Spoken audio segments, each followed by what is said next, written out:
Hello. Today, me and Kigo, Super Dog, is going to show you how to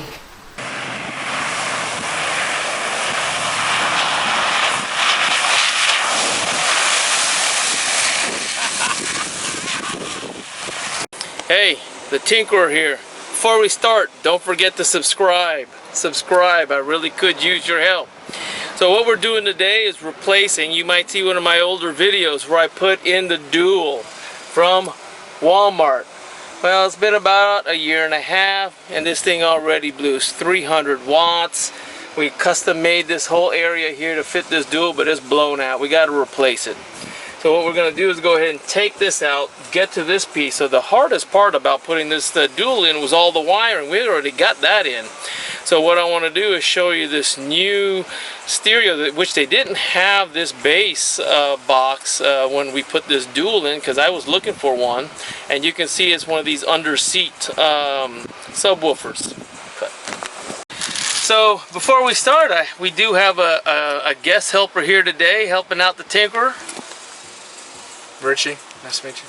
Alright, so what we want to do is, this is a wonderful, I hope it's nice, but it's a nice little bass box. The best thing about it, it's only 2 inches, so we're going to see if it fits in here in the back, but if it doesn't, we're going to slide it underneath the front. So we'll see how that works. So the reviews on this was really good. I got it on Amazon, Rockville, and what's nice about it, it's 800 watts. It's a 10-inch speaker versus an 8-inch speaker that I have now, and it has this little controller that I can put next to it. I can control the bass. So I'm really hoping to see what this looks like. Okay, remove the molding. You can see the molding on the side there. We put that off to the side, and that gives us the box. Boom, easy peasy. All we have to do is disconnect this thing and reuse the wiring that we already have. Dual, $80, works for a little bit, but you know, it blew. Let's go to the next one. Alright, so what we're going to do before we do all this work, I'd really love to hear what it sounds like. So let's just go ahead and plug it in first before we do all the work. All we have to do is the wiring. Okay, so far we're right now in the middle of making some adjustments. We did make those final wiring in there. Just want to make a quick. Let me see.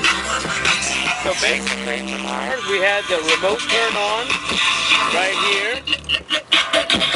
We had a negative here. We had a positive there. And we put the bass woofer line right up in here. And then we have this right here with the controller. So we can control the bass. We want full power. It looks good. Seems to be bumping pretty good. We made some adjustments back here. Well, it looks like the Rockville subwoofer is a perfect fit for behind the seat on an F-150. It's even a better fit than the Dual that I had before. I highly recommend this Rockville, I believe, and I'm going to let you know why. Let's listen to it. This is I think, just a fantastic subwoofer. Really just gives a full sound here. Let's go ahead and take